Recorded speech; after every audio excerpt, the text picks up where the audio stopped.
नमस्कार दोस्तों। लगता है कि जब तक पश्चिम बंगाल में विधानसभा के चुनाव हो नहीं जाएंगे तब तक अमित शाह लगातार दौरा वहाँ का करते रहेंगे। और अभी एक दौरा वो करके निपटे नहीं हैं कि अगले दौरे की तारीख आ जाती है। देखिए, नवंबर के महीने में गए थे, आदिवासी परिवारों से मिले थे, कुछ भाजपा कार्यकर्ताओं से मिले थे और ऐसे लोगों से भी मिले थे जो वहाँ के प्रोमिनेंट फेस हैं, म्यूजिक डायरेक्टर्स हैं और बड़े चर्चित नाम हैं, उन लोगों से मिले थे। कुछ खास लोगों के घर में खाना खाया था। और इसके बाद फिर दिसंबर में गए। दिसंबर में तब गए जब जेपी नड्डा के काफिले पर हमला हुआ था और उसके बाद शुभेंदु अधिकारी को बीजेपी ज्वाइन करानी थी। और इस कार्यक्रम में गए अमित शाह, दिसंबर के बिल्कुल लास्ट वीक में गए थे। और अब अगले की खबर आ चुकी है दोस्तों। खबर क्या आई है कि 19 और 20 जनवरी को अमित शाह फिर से पश्चिम बंगाल में होंगे। और अब अमित शाह के इस दौरे को लेकर ये जानकारी लोगों के बीच से छनकर आ रही है कि फिर कुछ बड़े नेता बीजेपी ज्वाइन करने वाले हैं। अलबत्ता कह ये जा रहा है कि अमित शाह यहाँ आएंगे तो मतुआ समुदाय के एक कार्यक्रम को संबोधित करेंगे। और मतुआ समुदाय एक बहुत बड़ी संख्या में यहाँ पर है पश्चिम बंगाल में। बीजेपी इन्हें अपना वोट बैंक बनाने का प्रयास कर रही है और इन्हें स्थायी नागरिकता देने की योजना भी बनाई जा रही है। मतुआ बिरादरी को अस्थायी नागरिकता यहाँ की मिली हुई है। इसमें इन लोगों को पासपोर्ट्स वगैरह बनवाने में दिक्कत आती है, विदेश जाने में दिक्कत आती है। और बीजेपी ने यह वादा किया है कि हम इन्हें स्थायी सदस्यता, देश की नागरिकता दिलवाएंगे। बहरहाल, जो खबरें आ रही हैं उसमें खबर ये भी आ रही है कि शुभेंदु अधिकारी का जो परिवार है उसे लेकर कई खबरें हैं।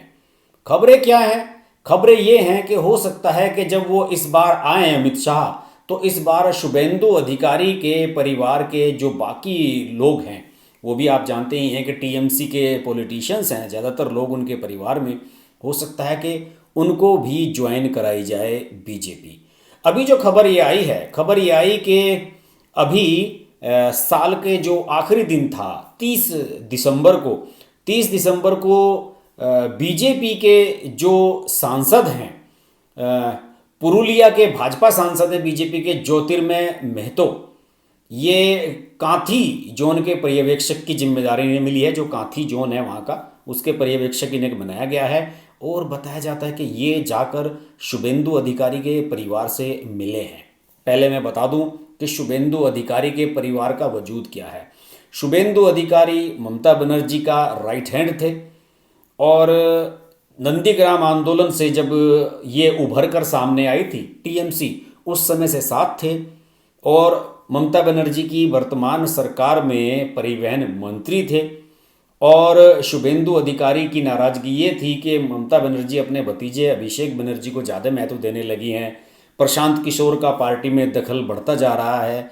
इन सब चीज़ों से परेशान होकर शुभेंदु अधिकारी ने अभी अमित शाह की मौजूदगी में बीजेपी ज्वाइन की थी। लोग उन्हें डिप्टी सीएम और सीएम का प्रत्याशी तक बता रहे हैं कि अगर बीजेपी जीतती है तो शुभेंदु का बड़ा रोल होगा। उनके परिवार के कई सदस्य सक्रिय राजनीति में हैं। उनके बारे में मैं आपको बताता हूं कि शुभेंदु के जो पिता हैं शिशिर अधिकारी और उनके जो भाई हैं दिव्येंदु अधिकारी, ये टीएमसी के सांसद हैं, यानी कि 2 सांसद इनके परिवार में हैं। उनके एक और अन्य भाई सोमेंदु अधिकारी कांथी नगर पालिका में प्रशासक के पद पर थे, जिन्हें अभी हाल ही में ममता बनर्जी ने हटाया है। और इसके बाद से ये चर्चा जोर पकड़ने लगी है कि अब शुभेंदु अधिकारी का पूरा परिवार ही शायद बीजेपी में चला जाए। अटकलें तो पहले से ही थी। पिछले दिनों ममता बनर्जी ने एक कार्यक्रम आयोजित किया था और उस कार्यक्रम में पूरा अधिकारी परिवार नदारद रहा था। किसी ने भी वहाँ पर ये नहीं कहा था कि अधिकारी परिवार क्यों नहीं आया, इस पर सवाल किसी ने नहीं उठाया था, ना ही उनके नाम का जिक्र किया गया था। ये सब चीज़ें उस समय से चल रही थी। और ज्योतिर्मय महतो, जो कि भाजपा सांसद हैं पुरुलिया के, वो कांथी जोन के अब नए पर्यवेक्षक बने हैं। और जब ये वहाँ मिलने के लिए पहुँचे तो इनका जो शांति कुंज निवास है, निवास का नाम अधिकारी परिवार का जो निवास है वहाँ पे, वहाँ पर शांति कुंज उसका नाम है। और ये बुधवार यानी कि जो अभी 30 दिसंबर का जो दिन था, लगभग 10 बजे इनकी वहाँ पर सब पूरे परिवार के सदस्यों से बैठक हुई। इसमें शिशिर अधिकारी के साथ जो उनके पिता हैं शुभेंदु के, उनके साथ उनके तीनों पुत्र शुभेंदु अधिकारी, दिव्येंदु अधिकारी और सोमेंदु तीनों मौजूद रहे। लगभग आधे घंटे तक इनकी बैठक चली और उसके बाद वो शुभेंदु अधिकारी नंदीग्राम सुपर स्पेशलिटी हॉस्पिटल भी गए, जहाँ पर उन जो अभी आपको याद होगा कि नंदीग्राम में जो अभी एक रैली की थी शुभेंदु अधिकारी ने, तो उसके दौरान भाजपा कार्यकर्ताओं में और टीएमसी के कार्यकर्ताओं में वहाँ झगड़ा हुआ था और कुछ लोग घायल हो गए थे। उन सब लेने के लिए, उन सब से हालचाल लेने के लिए वो वहाँ पर गए थे।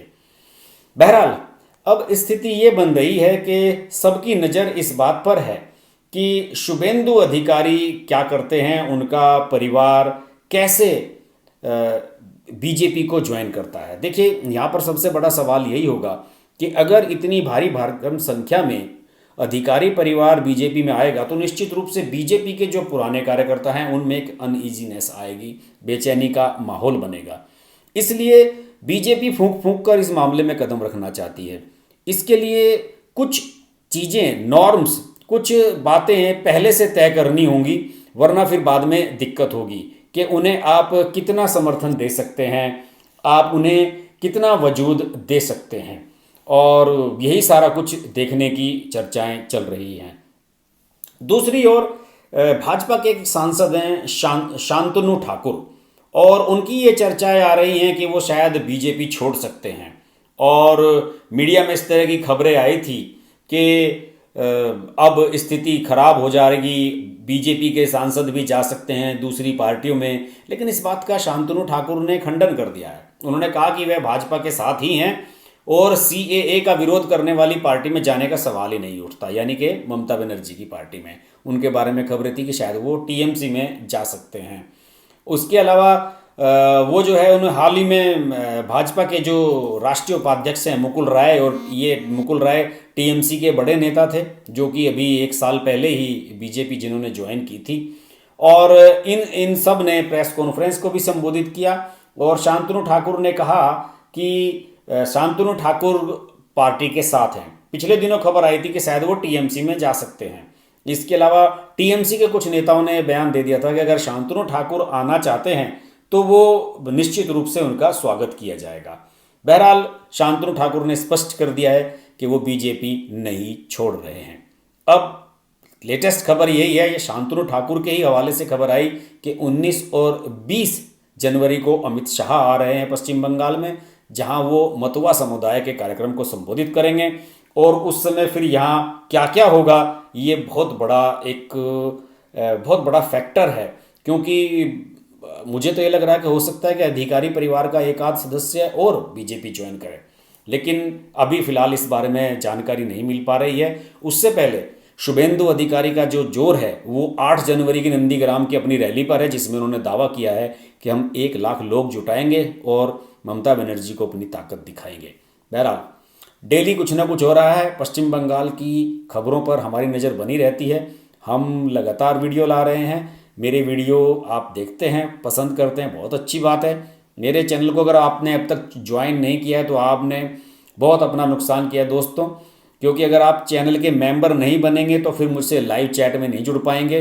इसके अलावा मैं एक नए साल में एक नया चैनल शुरू करने जा रहा हूं, जिसमें आप सबकी ऑडियो या वीडियो रिकॉर्डिंग मैं अपने वीडियोस का हिस्सा बनाऊंगा। हम आपसे बात करा करेंगे, लेकिन इसके लिए आपको चैनल का मेंबर बनना होगा। देखते रहिए हर्ष की बात लाइव। नमस्कार। अगर आपको हमारी वीडियो पसंद आई तो वीडियो को लाइक करें, चैनल को सब्सक्राइब करें और नोटिफिकेशंस के लिए बेल आइकन को प्रेस करें।